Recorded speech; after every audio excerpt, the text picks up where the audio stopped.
bienvenue, c'est la course, c'est la folie aujourd'hui, bienvenue pour ce 64e Juste Bistrot. C'est complètement fou, ça ne s'arrête plus, à raison de 2 par semaine, c'est une véritable saga. J'espère que vous êtes en forme les amis, j'espère que vous allez bien, avec ce cheveu qui se fait long. Ah, je recommence à mettre ma main comme un con, va falloir aller chez le coiffeur. Voilà, mais tu vois, on commence sur une info effectivement pas forcément très intéressante, mais les amis, j'espère que vous allez bien, j'espère que vous êtes en forme, au taquet, à los tacos, comme on dit.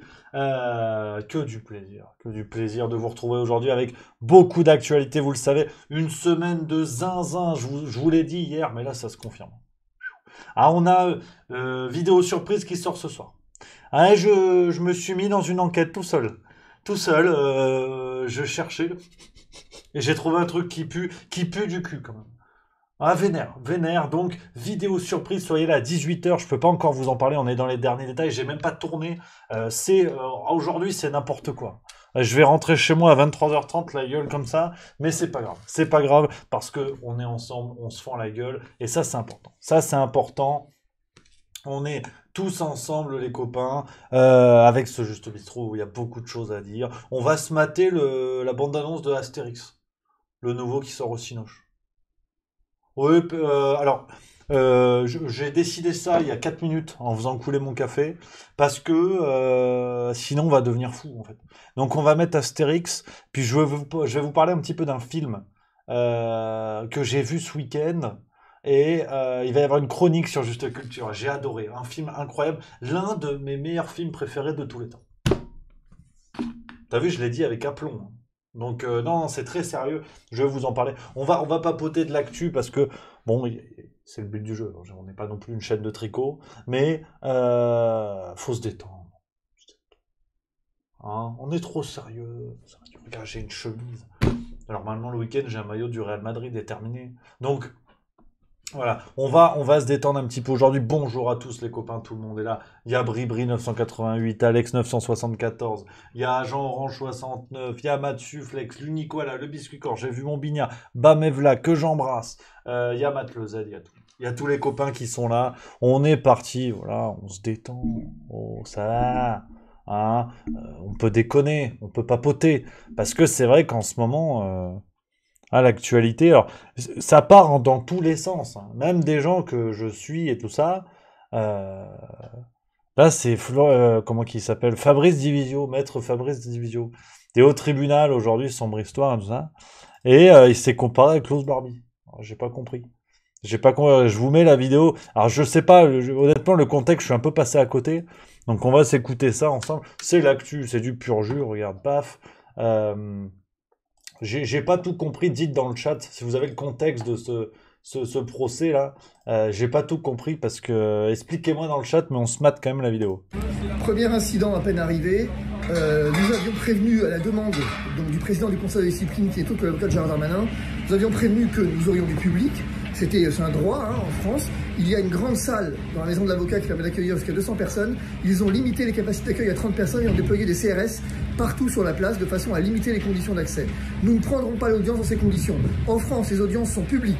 L'ordre des avocats doit comprendre à un moment donné qu'il n'est pas au-dessus de la loi et que normalement il est censé défendre. Il est censé défendre la violation. Aujourd'hui, il se rend coupable d'une grave violation qui est celle de la publicité des débats. Qu'est-ce que l'ordre des avocats a caché? C'est dans les régimes totalitaires où on n'accepte pas l'idée des audiences publiques. On ne donne pas l'apparence d'audience publique. Les audiences sont publiques ou elles ne le sont pas. Le huis clos, c'est moi qui le décide. Là, nous sommes dans une audience semi-publique, ce qui est un régime qui n'existe pas. Je refuse catégoriquement d'entrer dans la salle d'audience tant qu'effectivement il n'y aura pas le public qui pourra rentrer à hauteur des capacités d'accès, des capacités d'accueil des salles. C'est leur problème, il fallait prévoir la grande salle. Ils ont prévu le procès de Klaus Barbie, il fallait donc assumer d'avoir effectivement une salle d'audience digne du procès qu'ils ont voulu. Ils ont menti depuis 1 an, il fallait assumer ce procès. Il n'y a rien entre les deux.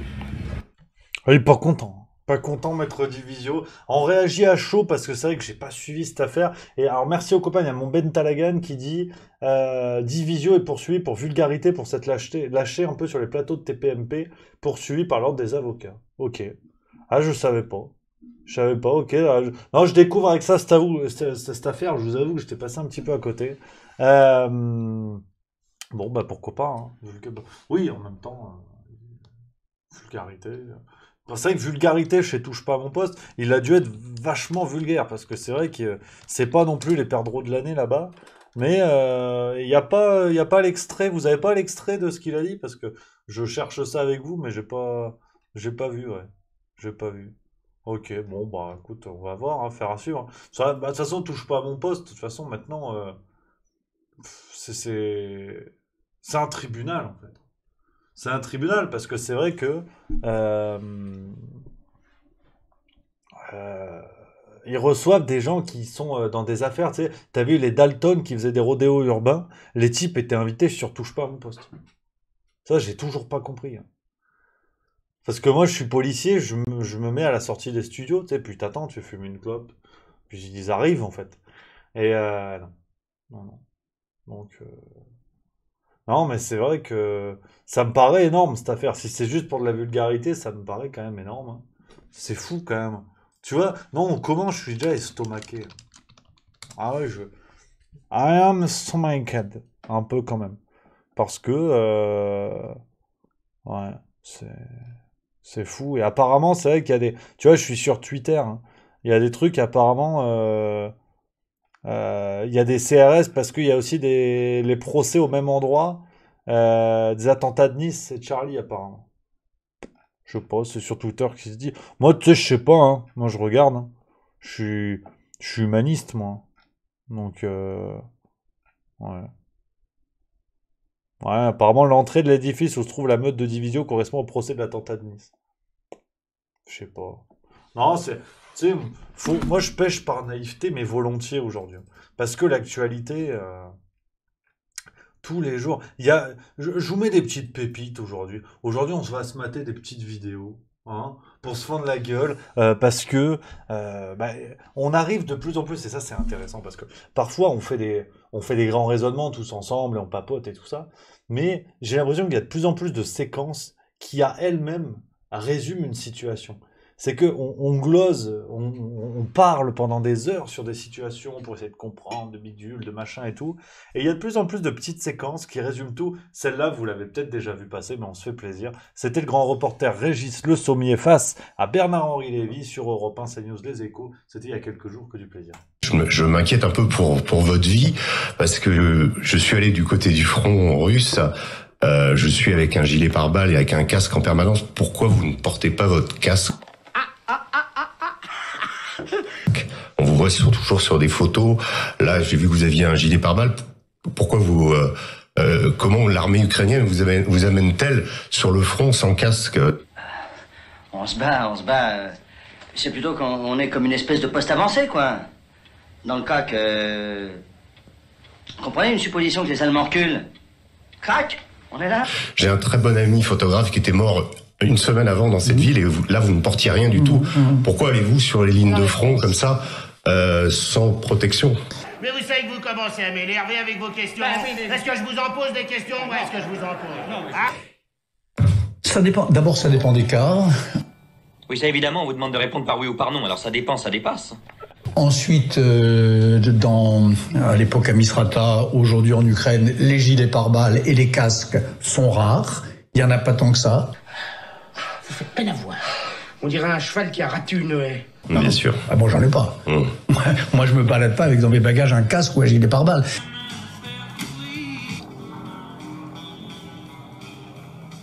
Je veux tes vêtements, tes bottes et ta moto. Donc, en général, j'ai pour règle, en effet, lorsqu'il y a le choix, de laisser le casque à ceux qui en ont le plus besoin.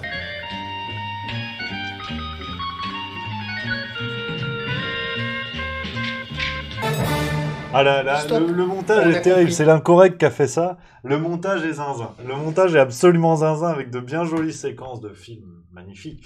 Tonton Flingueur, la 7e compagnie et compagnie, très bon montage, mais voilà, quand je vous dis qu'une courte séquence finalement semble résumer pas mal de choses, c'est ça quoi. C'est que Bernard-Henri Lévy, sa chemise, ça doit être le PIB du Nicaragua.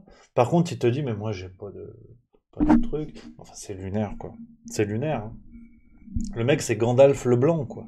Il se promène avec son bâton, tiens, Wingardium Leviosa, orque, voilà, et puis ça dégage, tu vois. Non, c'est assez fou. Merci à Mange ta glace 2180 qui vient de sub. C'est le deuxième mois. Ça fait... Ça, c'est tout à fait plaisant. Donc, ouais, non, l'ami Bernard, effectivement, s'est fait un petit peu coincer là-dessus. Tu vois, c'est ça, hein. C'est des séquences. Tu vois, tu sais, tu te promènes sur Twitter. Voilà quelle est ma vie, tu vois. Je vous invite dans mon quotidien, les amis, parce que j'ai une triste vie, mais à la fois cocasse. Tu te promènes sur Twitter, ce n'est pas la première fois que l'on entend le nom de Julien Bayou dans les milieux militants, tu vois. Marie Coquille Chambel. Alors déjà, le nom de famille, tu fais un sketch d'une heure. Mais, membre du collectif Relève féministe à l'origine du mouvement. On va écouter la séquence, là encore, hein, et on va analyser, parce que j'ai peur d'en arriver à la conclusion à laquelle j'arrive déjà. Alors déjà, j'aimerais rappeler une chose. Le nom de Sandrine Rousseau a été prononcé. Elle n'est absolument pas à l'origine de la médiatisation de l'affaire. Déjà, il y avait eu dans le Figaro un article qui était sorti lorsque la cellule d'Europe Écologie Les Verts s'était autosaisie. Si vous permettez, elle est à l'origine de l'explosion de l'affaire.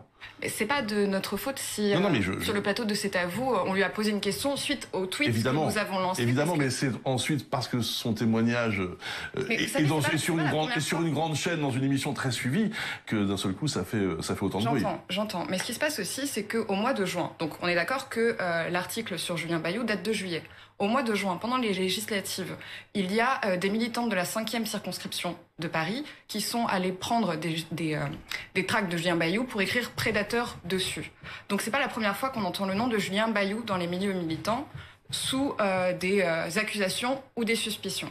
Nous, ce qu'on a souhaité faire, c'est dire, ok, on entend qu'il se passe quelque chose. Au lieu de mettre les choses sous le tapis, nous, on voulait que les partis puissent répondre. Nous, on n'est pas du tout contre la justice, bien au contraire. Nous, ce qu'on veut, c'est que les partis politiques puissent s'exprimer sur ces questions quand ils en font un cheval de bataille à la fois médiatique, politique et électoral. Marie Coquille, je comprends pas Marie Coquille.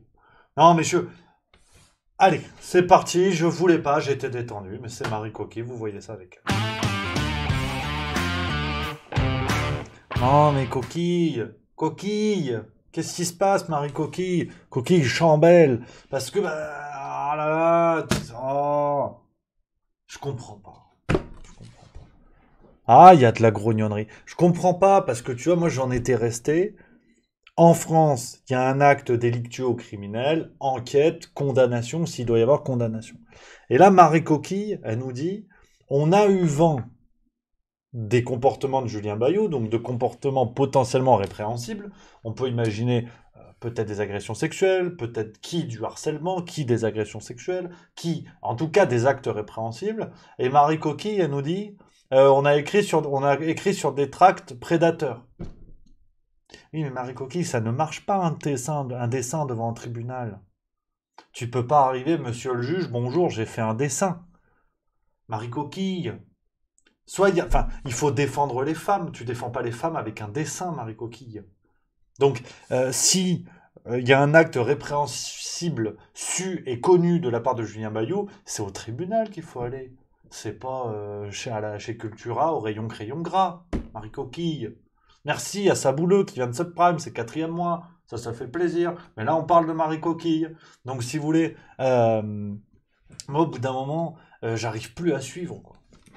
J'arrive plus à suivre. Parce qu'au départ, les mouvements MeToo, Balance ton port et autres sont nés sur la critique faite à juste titre que la justice ne saisissait pas assez ce genre d'affaires et ne sanctionnait pas assez ce genre d'affaires, ne poursuivait pas assez.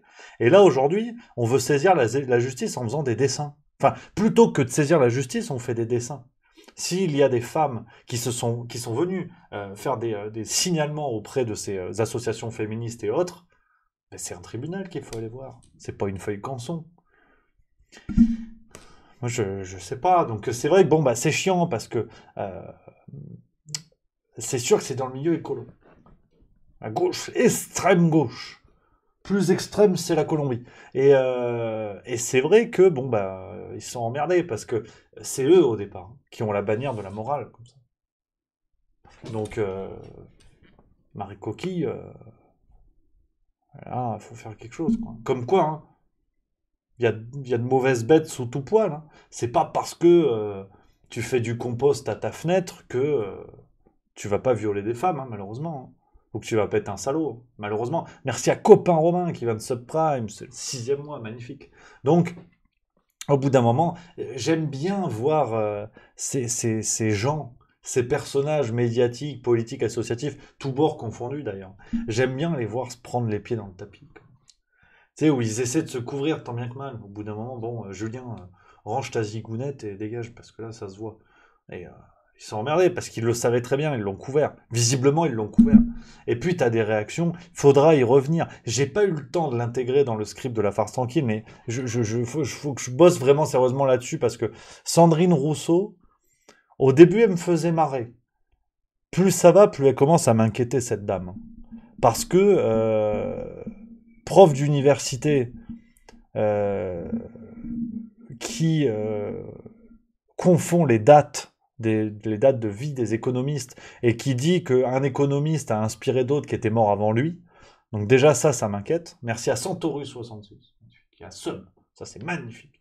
Confrérie des zinzins goguenards est inimitable. Merci à toi mon Santorus. Donc déjà Sandrine elle me fait peur pour ça. Ensuite elle est interviewée chez Quotidien. Et elle dit, sans trembler de la truffe, ah ben bien sûr qu'il y a des limites à la caricature. Ah bon Charlie ou pas Charlie? Parce que moi j'en étais resté là. Et donc apparemment non. Et maintenant, t'as l'affaire Bayou, où elle vient te dire sur France 5, là encore, niveau de tremblement de truffe, on est à -4 sur l'échelle de Richter. Et elle te dit, je savais, effectivement, l'ancienne compagne de Julien Bayou est venue me voir. Dans un état pas bien. Elle a fait une tentative de suicide quelques semaines après, mais j'ai rien dit. Comment ça? Et donc, au bout d'un moment, ça fait beaucoup. Et là, l'affaire Bayou, en interne, ils ont dû se bagarrer, il a démissionné. Et il ne répondra visiblement à rien devant la justice. Parce que s'il y a vraiment eu un comportement répréhensible, c'est pas Sandrine Rousseau, procureure du barreau de Twitter, qui doit faire quelque chose. Il y a la justice en France, encore un petit peu. Il paraît, mais il y en a. Et c'est vrai que moi, Sandrine, elle commence à me faire peur. Parce qu'elle est quand même au milieu de beaucoup de dossiers. L'affaire Bouafs, elle était là. L'affaire Coquerel, elle était là.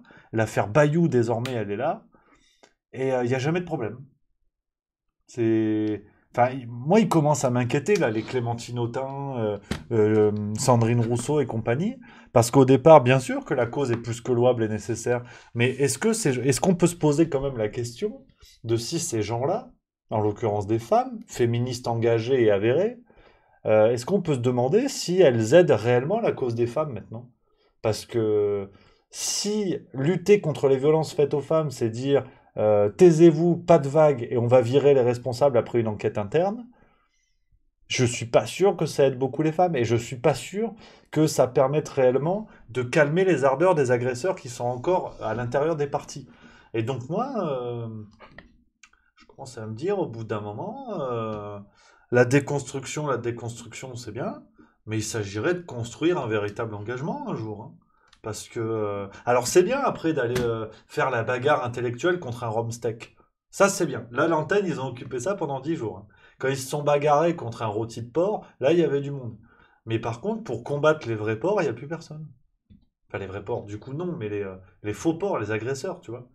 Là ça commence à... ça se voit en fait. Ça se voit. Et puis le problème c'est qu'on en arrive dans un engrenage qui est tout à fait malsain.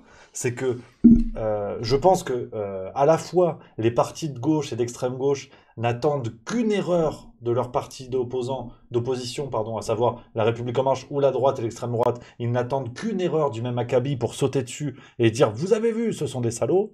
Et je pense que même les citoyens français qui s'intéressent un peu à la question n'attendent aussi que ça pour dire oh ben vous avez vu, ça arrive aussi chez les autres. On est en train de faire un tour de France des salauds. C'est la course à celui qui sera le plus gros salopard, en fait. C'est quand même hallucinant. Un parti qui s'était arrogé le monopole de la morale, aujourd'hui, n'attend qu'une chose, c'est de sauter sur l'occasion d'un parti d'opposition, enfin d'un parti parmi leurs opposants, qui va faire de la merde, tu vois. Pour dire, bon, bah ça va, si on est tous des connards, en vérité, ça va. Je suis pas ouf, moi. Je suis pas ouf sur cette affaire. Il y a mon Sebseb76600 qui dit comme toi tu as fait Rémi, par rapport à quoi je te suis pas là-dessus. Mais non, ça me fait un peu peur. Moi je vous avoue que je suis humaniste au départ. Je trie mes piles, donc je suis écolo. Mais Non, l'extrême gauche, c'est Pasolini qui disait... c'était quoi sa phrase sur le fascisme? C'était quoi? Enlever le fascisme, il reviendra en s'appelant antifascisme ou quelque chose comme ça. Je vais vous retrouver la phrase parce qu'elle est belle. Elle est très belle. Pasolini, grand penseur italien, tu vois. Et c'est vrai que bon, c'est bien d'aller voir Giorgia Meloni, de dire oui, regardez le retour du fascisme et compagnie. Bon, que si le fascisme, il est pro-OTAN, il n'est pas pour une sortie de l'UE, pro-euro et pro-mesures vaccinales, si c'est ça le fascisme, ça va. Hein. Si c'est Meloni le fascisme, va falloir aussi qu'on regarde les choses en face quand même. Parce que c'est vrai que moi, je commence à douter en fait. Je dubite. Je dubite. Ouais, voilà, je l'ai trouvé la phrase, regardez. C'est ça. Le fascisme peut revenir sur la scène à condition qu'il s'appelle antifascisme. Pier Paolo Pasolini. C'est l'italien.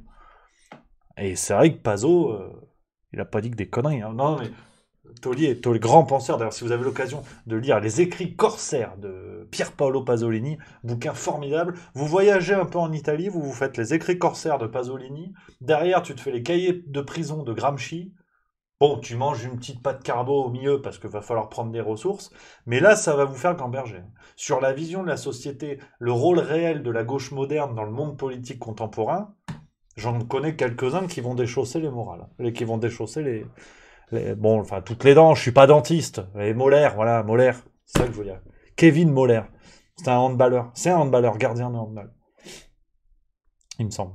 Donc, il y a Mademoiselle Zazie qui... Alors ça, c'est un vrai débat. Je mis Joël Robuchon sur le coup. Ça, c'est un véritable débat. Pas de carbo sans crème. Ouais, je sais. Je sais, c'est vrai. C'est vrai. Un Italien, tu lui fais une pâte carbo avec de la crème, il explose sur le champ. Mais c'est bon, putain. Oh là là, j'ai faim. Oh. Pâte carbo avec la crème, c'est bon. Ah ouais, les lardons, pas les œufs. C'est trop sain. Crème, lardon, pâte, origan, piment. Terminé. Ah, dégagez-vous à 12. Ah, ça, j'ai faim. Voilà. T'as vu, je deviens agressif. Une carbo pour la 12. J'ai faim, ça y est, c'est officiel. C'est vrai que c'est bon. Après, je suis d'accord, effectivement. La vraie recette, c'est des pâtes. Si tu oublies ça, effectivement, t'es pas terrible en cuisine. La pâte. C'est quoi la charcuterie normalement que tu dois mettre? C'est pas la pancetta, c'est un autre nom. Les Italiens, ils ont 8000 noms. On les adore, mais... Oh, ça... Ah tiens, ça aussi, ça m'énerve. Un coup de gueule qui a rien à voir. Mais vraiment, rien à voir. Mais vraiment, hein. Mais c'est un truc qui m'énerve. En fait, je suis pas si facile à vivre que ça. Il y a les écolos urbains, ça m'énerve. On en a parlé la dernière fois. Il y a un autre truc qui m'énerve encore plus, c'est quand tu vas au resto italien, tu sais. Et promis, s'il y a des Italiens dans la salle, c'est pas contre vous, on déconne, hein, c'est la famille. Mais ils m'énervent. Tu sais, tu vas au resto italien. Toi, tu débarques, bonjour madame, enchanté, on va prendre une bière, machin, tu t'assois, tu regardes la carte, t'arrives, tu lui dis, bon, toi, t'as pas l'accent. Tu vois, moi, j'ai pas l'accent italien, je veux dire, laisse tomber. Déjà, pizza, c'est tout, quoi. LV2 italien, pizza, terminé. T'as vite fait le tour de la pizza. Et t'arrives au resto, tu dis bonjour, je vais prendre les tagliatelles carbonara. Bah oui, la prononciation, c'est pas la Dolce Vita, j'en conviens. T'es pas dans un film, t'es pas en Vespa quand je parle italien. Mais là, t'as toujours le serveur qui débarque, qui arrive, ah, tagliatelle carbonara, et il répète tout. Il répète tout avec son accent de merde, tu vois. Tout le temps. T'arrives, tu dis merci, merci. Non mais, oh. Et surtout, parce que déjà ça, c'est énervant. Niveau 2 de l'énervement, c'est que le mec revient avec ton plat, et t'avais pas vu ça au début. Et tu sais, il a son petit badge à la con, là. Bistrot romain ou Vapiano, on s'en fout. T'as son petit badge à la con, il y a écrit Jean-Marc. Tu t'appelles Jean-Marc, t'es né au Mans, de quoi tu parles? Et le mec, tu peux rien dire, il te le répète avec son accent, parce que s'il le répète pas, il comprend pas, en fait. T'arrives, tu dis, oui, j'aimerais une bouteille de cristalline. Cristalline! Mais ta gueule, en fait. Cristalline, t'as compris. C'est eau, bouteille, terminé. Eh ben non, il répète. C'est toujours ça. Et ça, c'est typique des Italiens. J'ai remarqué, j'aime beaucoup les Italiens. J'ai pas dit le contraire. Mais ça m'énerve énormément.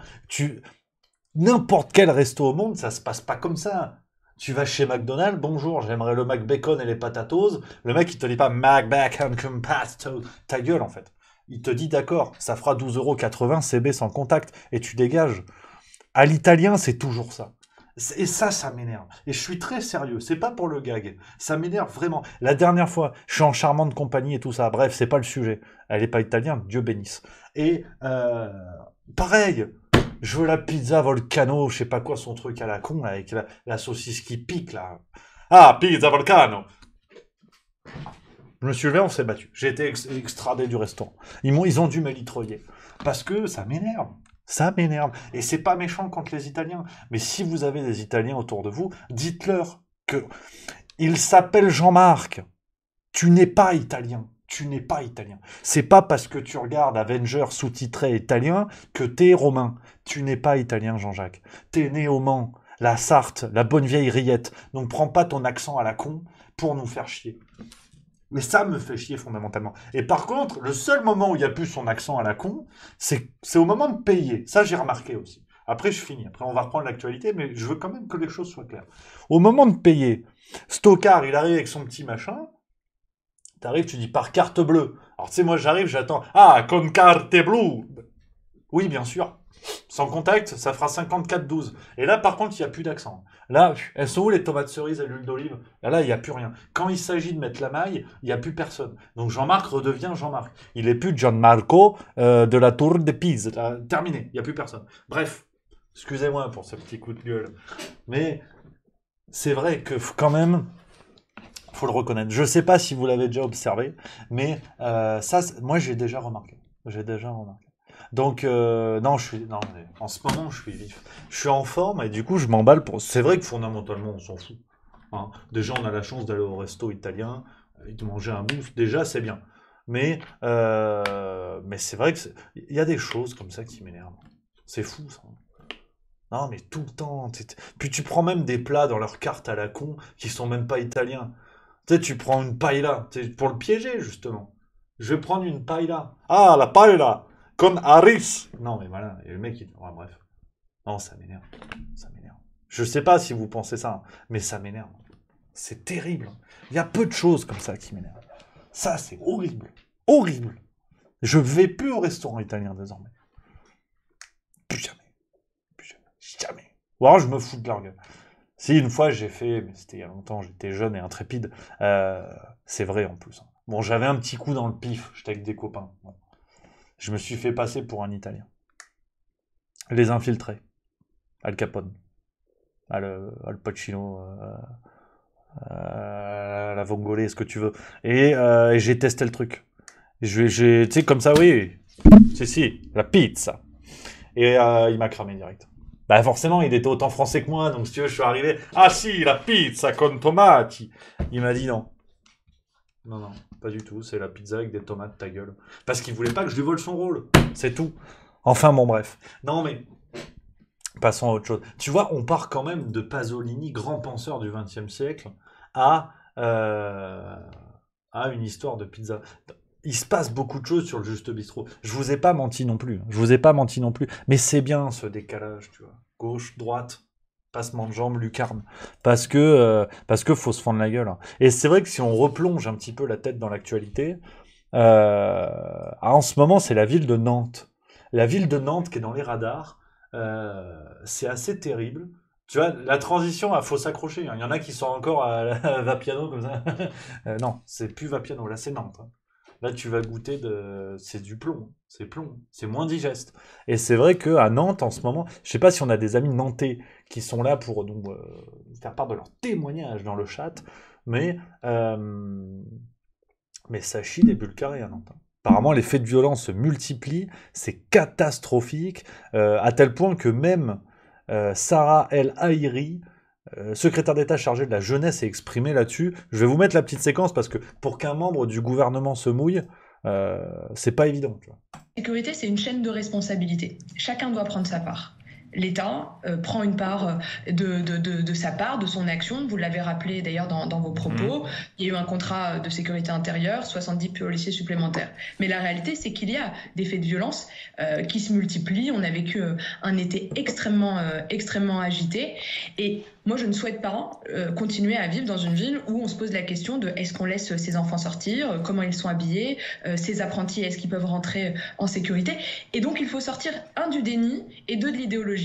Et je crois que Nantes paye en réalité les conséquences d'une idéologie de la majorité municipale qui a traîné pour mettre en place de la vidéosurveillance, qui ne donne pas les moyens à la police municipale pour être attractive. Pourquoi aujourd'hui il y a si peu de policiers municipaux, au-delà de l'investissement factuel, c'est-à-dire objectif? Aujourd'hui, c'est moins d'1% du budget, la sécurité dans ma ville. Moins d'1%. Eh bien, moi, je crois que pour sortir de cette idéologie, sortir de l'idée qu'il y a une autorégulation, il faut mettre les moyens. C'est fou, hein. Franchement, quand tu te fais prendre une leçon sécuritaire par un membre de la République En Marche, effectivement, t'as raté quelque chose. Mais c'est vrai que c'est toujours sur ces débats de sécurité, il y a forcément un effet de zoom qui est mis en place où quand on parle souvent d'un sujet, on a l'impression qu'effectivement c'est gravissime, mais la question des viols, des agressions avec armes, des tentatives d'homicide, même maintenant, voilà, il y a Seb 361209 qui dit on dirait un discours d'extrême droite. C'est que très vite on en arrive à ça. Quand on met le zoom sur une ville, sur une situation, on se dit ouais, mais vous retenez que les mauvais côtés, c'est pas si dangereux que ça. Et c'est vrai que Nantes apparemment devient de pire en pire. Après, je vous avoue que j'y vais pas, j'y ai foutu les pieds peut-être 2 fois dans ma vie. Et je sais pas si vous avez des échos, les amis, mais même autour de vous, dans vos villes, est-ce que vous avez vu une évolution? Parce que apparemment, tu vois, à Nantes, t'as des discours totalement contradictoires. On va se mettre Éric Zemmour, puis l'adjoint à la maire de Nantes. Tu vois, je vais vous donner un exemple. Les gens parlent de la même ville, et on va avoir 2 constats complètement différents. Je vais vous donner un exemple. Vous avez parlé de cette pauvre femme qui a été violée par 3 Soudanais. Mais ce mot francocide, attendez. il est singulier. Cette femme n'est pas attaquée parce qu'elle est française. Attendez. Alors justement, vous voyez, si. Quand c'est féminicide, c'est parce que c'est une femme. Mais là, elle est attaquée parce qu'elle est française. Je vais vous donner un exemple. Pardonnez-moi. Hein. Vous vous souvenez de la vieille dame, de la pauvre dame de 89 ans qui avait été agressée et qui a été... Vous vous souvenez ça? Je vous pose une seule question. Si cette dame, ou d'ailleurs la femme violée par les 3 Soudanais, c'est la même chose. Si ces dames avaient été voilées, pensez-vous qu'elles auraient été attaquées? La réponse est non. Elles n'auraient pas été attaquées. Ce qui prouve bien ce que je dis du francocide. Pardon, mais là, je vois absolument pas le rapport. Là. Ah bon, vous voyez pas le rapport? Non, pas du tout. Excusez-moi, si vous le voyez pas... C'est-à-dire que vous considérez que... Elles sont attaquées parce qu'elles sont fragiles. Parce qu'elles sont françaises. Parce qu'elles sont françaises. Zemmour, tu vois, Zemmour fait du Zemmour, hein, et en face, on a l'adjoint à la maire de Nantes qui nous dit ceci. À Nantes, comme dans trop de grandes villes, comme dans toutes les grandes villes, des difficultés de sécurité le soir, où effectivement la situation n'est pas satisfaisante. Elle s'améliore par l'action conjuguée de la police nationale et par tout ce que nous pouvons mettre en place à notre niveau, ville et métropole. Mais effectivement, il y a encore trop de situations problématiques et nous continuons à œuvrer sans relâche pour que le droit à la sécurité soit assuré à Nantes, à quelque heure que ce soit, et qu'on soit un homme, une femme ou un jeune. Ces situations sont proprement inadmissibles. Donc cette situation, alors merci Jean-Jacques, cette situation, alors merci également à Gator86 qui vient de subprime, c'est le 3e mois, merci mon Gator. C'est vrai que je voulais vous mettre en fait ces différentes séquences parce que on observe que on a un traitement qui est c'est presque le jour et la nuit, quoi. Selon les intervenants, selon les horizons politiques des uns et des autres, c'est le jour et la nuit. Mais au milieu, sont toujours les Français qui traînent, quoi. Et je fais un petit peu de démagogie, un peu de populisme facile, mais c'est vrai que pendant qu'on a des bisbilles médiatiques et politiques, où ce que dit Zemmour, on peut être d'accord, on peut être pas d'accord, c'est un véritable débat. Je veux dire, en face, les journalistes qui tombent des nues comme ça, sans même réussir à considérer la question. Je dis pas qu'il a raison, je dis pas qu'il a tort, c'est un vrai débat. Mais on a des journalistes en face qui n'arrivent même pas à imaginer que la question puisse se poser. Donc c'est dire que on a vraiment des gens qui sont aux antipodes, quoi. Et le maire donc l'adjoint à la maire de Nantes qui limite nous dit en vrai ça va par rapport aux autres villes, mais le niveau d'argumentation, c'est que tout s'écroule et les gens se renvoient la balle comme ça, où finalement on ne se comprend même plus. Les journalistes qui n'arrivent même pas à concevoir la question de Zemmour, l'adjoint à la maire qui lui arrive même pas à concevoir que ce soit grave. Sauf qu'au milieu, ce sont les Français qui trinquent, et c'est vrai qu'on a cette impression d'une multiplication de ces faits-là. Là encore, c'est un débat. Je pense par exemple au travail d'un Laurent Mukeli qui, lui, en situant tout ça sur un temps long, n'observe pas forcément de recrudescence de ces faits d'agression, de viol et autres. Et je trouve que c'est très intéressant. À titre personnel, effectivement, j'ai du mal à être d'accord parce qu'on a cet effet de zoom, en fait, qui donne un autre éclairage de la situation. Mais je trouve qu'il est plus important que jamais de s'emparer de ces questions-là et d'en discuter. Parce que si chacun reste, en fait, dans son précaré en disant ben, « nous, on est sûr d'avoir raison et les autres sont des cons », on n'avancera pas. Ces questions-là n'arriveront pas sur le terrain du débat public parce que ben, c'est explosif et personne n'est d'accord. Et puis c'est surtout que les Français, quels qu'ils soient, voilés, pas voilés, blanc, noir, jaune, bleu, vont continuer à trinquer. Et on va juste assister à un combat médiatique et politique de gens qui, en vérité, parlent d'un sujet qu'ils ne connaissent que peu, qu'ils ne vivent que peu. Donc à partir de là, c'est vrai que c'est... Et voilà, Mademoiselle Zazie, correct, que j'embrasse, en pleine forme aujourd'hui, qui nous dit c'est comme l'histoire du Stade de France et à cause des Anglais, alors que les vidéos montraient clairement la réalité. Et c'est vrai que, voilà, cette affaire-là, je pense à ce que disait c'était Alexis Poulain du Monde Moderne quand il est passé chez TVL au Bistrot Liberté. C'était très intéressant parce qu'il expliquait, regardez, ces affaires, elles ont été enterrées.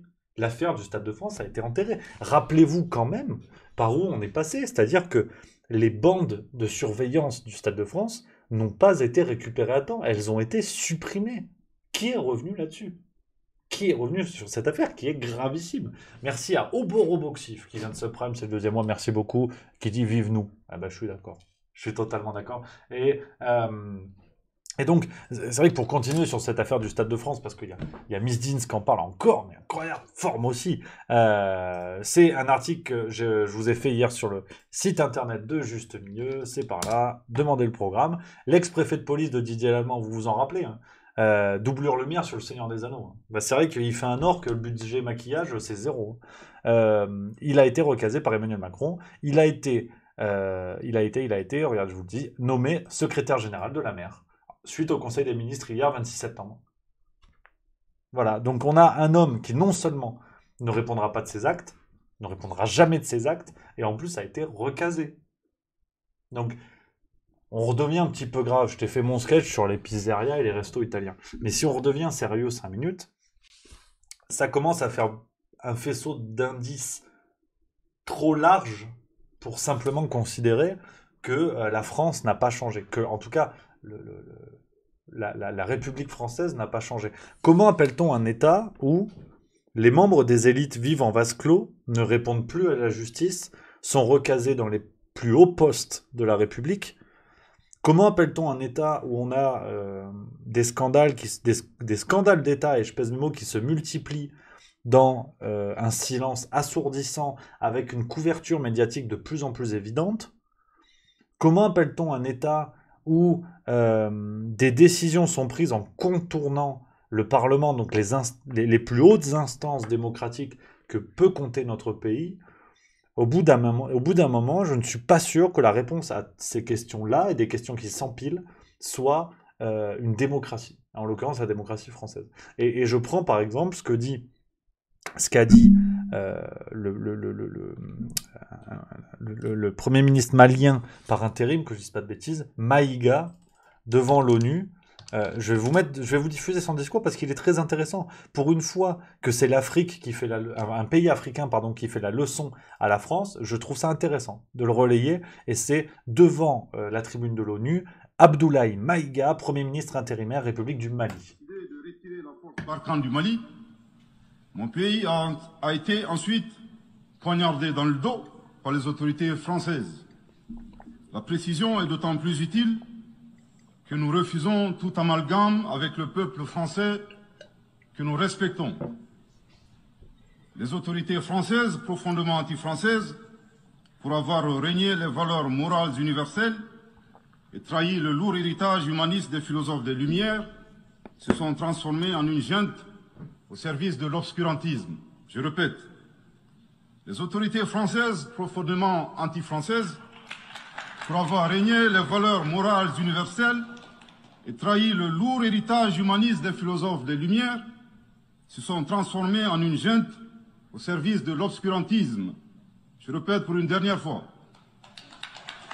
les autorités françaises profondément anti-françaises, pour avoir régné les valeurs morales universelles et trahi le lourd héritage des philosophes des Lumières, se sont transformés en une junte au service de l'obscurantisme.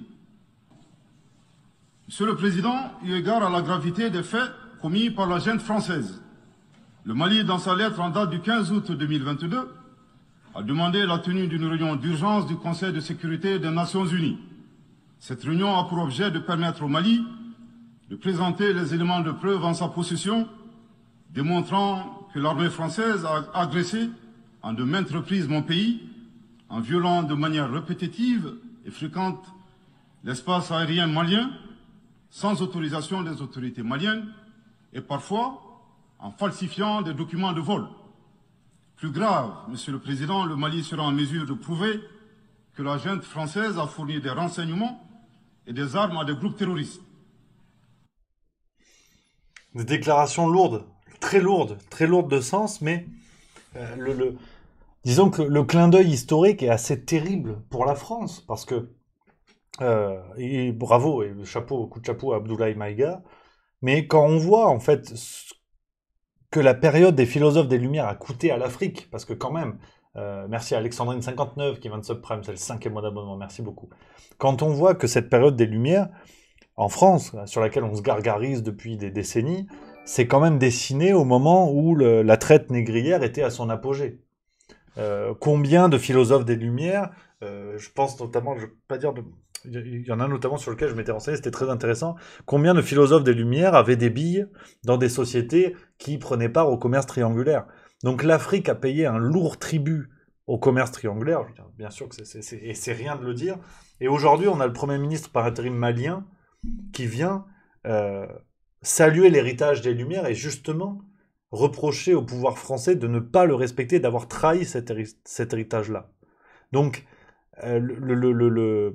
disons que le clin d'œil historique est très lourd, très lourd pour la France, mais il est plus que redoutable. Il est plus que redoutable. Et la prise de position d'Abdoulaye Maïga est très intéressante parce que on pourrait s'attendre dans ce qu'est, ou peut-être ce qu'était, je ne sais pas, la France, on pourrait s'attendre que des médias prennent cette déclaration, arrivent à l'Élysée, devant l'Élysée, et disent bonjour, est-ce que vous pouvez nous expliquer ce qu'il en est? Abdoulaye Maïga, Premier ministre par intérim du Mali, soutient que ce qu'il nomme la junte française a donné des renseignements et des armes à des groupes terroristes.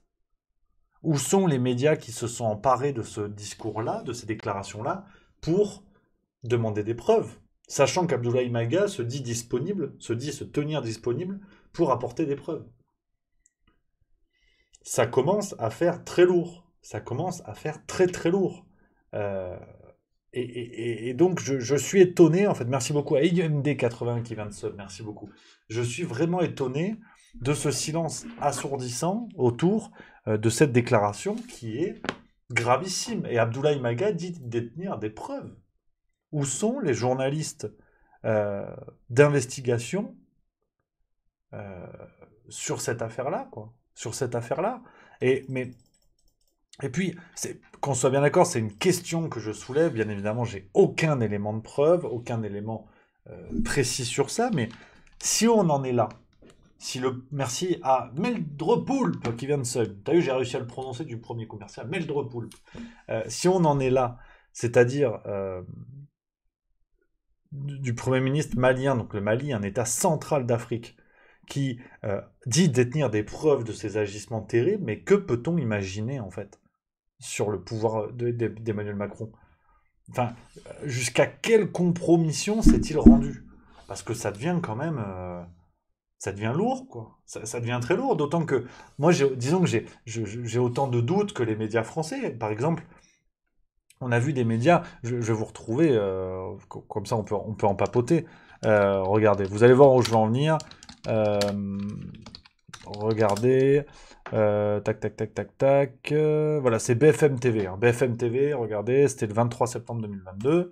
Le G7 condamne les référendums fictifs russes en Ukraine qu'il ne reconnaîtra jamais. C'est-à-dire qu'on a des médias français et un pouvoir en place qui n'hésite pas très vite, et même plusieurs pays d'Occident, qui n'hésitent pas très vite à condamner la tenue d'un référendum ou d'une élection qu'elle arrive rapidement à juger fictive ou fausse ou trafiquée ou mettez l'adjectif que vous voulez. En revanche, quand en France, on a des doutes, des doutes assez proches, assez similaires, ça, c'est pas possible. On peut pas douter. On peut pas douter de la tenue de la démocratie en France. Et j'ai aucune envie de douter. Moi, j'ai toute confiance en mon pays. Mais c'est vrai que quand je vois l'aptitude et la rapidité que l'on a à mettre en doute des scrutins qui se tiennent ailleurs que chez nous, est-ce qu'on va doucement arriver à mettre en doute les scrutins qui se tiennent chez nous? Bien évidemment que je n'ai aucune preuve et je ne doute pas de l'élection d'Emmanuel Macron, mais au bout d'un moment, je commence sérieusement à me dire si le Mali en est à détenir de telles preuves sur les agissements de la France, imaginons que demain tout cela soit révélé. Mais comment on fait en fait? Et donc je trouve ça très inquiétant. Je trouve ça très inquiétant, mais c'est vrai qu'il y a Mel Drepoulpe qui est en pleine forme, qui nous dit on doute pas entre les chiens et les morts qui votent, les référendums non appliqués et les Daniel Baguette Magique qui nous disent qu'on n'a pas bien voté. Effectivement. Toujours, je voulais pas revenir là-dessus parce que je vous casse les pieds avec ça, mais le chien qui a voté à la primaire des LR, des électeurs morts, quand est-ce que cette élection a été invalidée? Jamais. Jamais. Je vois pas ce qu'on peut faire de pire en termes de bidouillage. Donc à partir de là, je doute, et Valérie Pécresse s'est présentée. Imaginez seulement qu'un candidat ou une candidate à une élection en Russie, en Turquie, en Corée du Nord, où vous voulez en vérité. Imaginez seulement qu'une candidate ou un candidat se soit présenté en ayant eu un chien et des électeurs morts qui avaient voté pour lui à la primaire. Mais ça aurait fait la une de Libération. Imaginez Trump, Bolsonaro, Orban. Ça aurait fait la une des journaux. Et à juste titre, parce que c'est tout à fait scandaleux et antidémocratique. En France, ça va. Ça va, c'est bien. Et c'est Libération qui a sorti ça. C'est pas un journal obscur auquel on ne pourrait pas prêter grand crédit. Donc, tu vois, non mais t'as vu du sketch au resto italien maintenant, t'as vu ça, comme ça on rebondit. C'est l'ambiance, hein. C'est juste mieux. C'est juste mieux, c'est juste bistrot. Et puis les copains, en plus voilà, on est ensemble depuis bientôt 1 heure. Moi j'ai faim, je vais pas vous mentir. Tu sais, j'aimerais faire le vrai streamer qui fait ça pendant 4 heures. Oui, ouais, on s'arrête pas. Non, j'ai faim. Quand j'ai faim, j'arrête, point. Ah non, c'est bistrot ici, je te mens pas. Hein. Je suis clair avec tout le monde depuis le début. Hein. C'est pas moi qui décide, c'est mon estomac. Donc à partir de là... Donc ouais, non mais... Voilà un petit peu, les amis, le sujet sur lequel je voulais revenir avec vous. Affaire à suivre là-dessus, mais cette déclaration, je trouve, est très intéressante, cette déclaration de Maïga du côté du Mali. Donc à voir ce qui va se passer, à voir ce qui va évoluer. Donc, les amis, en attendant, le programme est chargé. Soyez au rendez-vous ce soir, 18h. C'est Guanciale pour la Carbo. Vous faites merci. Alors, 1 heure après, merci à Vero Galou. C'est Guanciale. Cette histoire de ce qu'il y a dans la Carbo. Et voilà, ça y est, c'est terminé. J'ai faim, je suis en crise d'hypoglycémie. Donc voilà un petit peu, les amis. Je vous donne rendez-vous à 18h ce soir pour une vidéo qui n'était pas prévue. J'ai mené ma petite enquête et ça sent pas très bon. Ça sent pas très bon sur ce qui arrive du côté de l'énergie. Je ne dis pas plus. Je vous fais le suspense. Rendez-vous 18h. Sinon, demain c'est la farce tranquille, demain c'est la matinale, on sera là sur la matinale, et demain c'est le retour d'Edouard sur Juste Culture, vous allez voir, on sort du rap, on va aller découvrir un autre domaine culturel grâce à lui, rendez-vous 19h, ça va être beaucoup de plaisir. Les amis, voilà, vous avez le programme pour ce soir, je vous dis à ce soir, je vous dis à demain, en fait on se retrouve tout le temps, voilà, c'est tout, c'est que du plaisir. Donc, je vous embrasse, merci d'être toujours aussi nombreux, c'est classique, je radote, mais c'est que du plaisir. Je mets aujourd'hui, je finis mon dossier sur le Qatar, vous allez voir qu'il va sortir dans Juste Mensuel le mois prochain, ça va exploser. Ah, ça sent pas bon. Abonnez-vous si jamais, c'est la petite pub qui fait plaisir. Si vous voulez découvrir ce dossier, attention les yeux. Donc, les amis, je vous embrasse, merci. À ce soir, rendez-vous, 18h. Bisous à vous, prenez soin de vous. Bon appétit ceux qui sont à table. Merci à Diblo 2022 qui vient de donner 100 bits avec Maître Gims, ça c'est que du plaisir. Merci les copains, rendez-vous demain 8h30 sur Twitch, la matinale. Je vous embrasse, prenez soin de vous, vive la rigolade. Et vive la France. Allez, bisous, c'est fini, on regarde. Paf. Et là, j'ai pas éteint le micro, c'est la Game Boy, bisous.